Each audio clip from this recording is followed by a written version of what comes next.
Welcome back to Raw Sports Talk. I'm Chris, your favorite stat reader, and we have the Mariners hosting the A's. And I do apologize, this game was still being played last night when I was doing the other games, and I was exhausted, so I went to sleep. Well, yesterday's game. The A's are plus 130 on the money line. The Mariners are minus 155. The over-under is 7 runs. The A's getting a run and a half on the run line are minus 170, meaning if you bet them that way and they win this game outright, you win. They lose by 1, you win. And the Mariners laying a run and a half on the run line are plus 142, meaning if you bet them that way, they gotta win by 2 runs or more. As I said, they opened up yesterday, and the Mariners beat the A's 4-2. And I'm pretty much going to start calling them the cityless team because notice you see Seattle above me, and then you see just Athletics because they don't have a stadium. They're playing in minor league parks. So this will be fun when they actually do go, and I'm using air quotes, home. Springs did pitch against the Mariners as a member of the A's last year. 5 shutout innings as a member of the Rays. 5 shutout innings, they won 3-2. That was in Seattle, and he struck out 9. Castillo is one of these dudes that I love picking against him because generally he's the favorite, and you can usually get the other team with good odds. He did pitch twice against the A's last year. 7 innings, 2 runs, 2 earned. They lost 3-2. That was in Oakland. He struck out 5. 6 innings, 2 runs, 2 earned. They won 8-4. He struck out 8. Now, understand, as much as I like picking against him, you have to understand the opponent.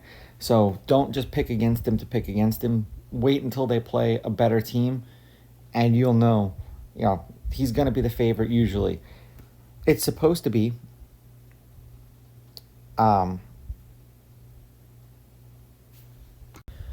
for the A's in the lineup: Butler, Rooker, Blede, Langers, and Anwar, Soderstrom, Ursula, Muncy, Wilson. And then Robles, Rodriguez, Raleigh, Arizarena, Garza, Polanco, Moore, Crawford, and Solano. And the more I say these names, the more I'll get used to, pronouncing them. Some of these guys, it's like a head scratcher, so I'll have to listen to the highlights to hear how they are supposed to be pronounced. The Mariners are 7-3 in their last 10 meetings against the A's. The Mariners have beaten the A's the last 6 times they've played them. The home team is on a 4-game winning streak. The home team is 7-3.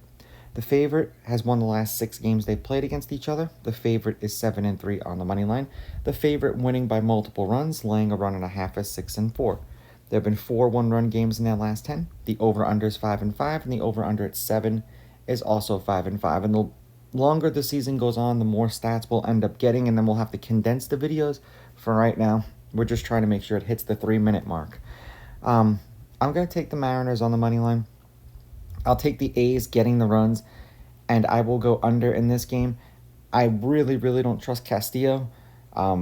There's a handful of pitchers, there's a handful of teams, and I ask you to build your own list, and you'll figure out who they are throughout the season, that you'll know who to bet for because they win you money and who to not bet at all because whenever you bet against them, you lose. These are just my picks. If you disagree, please go with your gut, and please bet responsibly.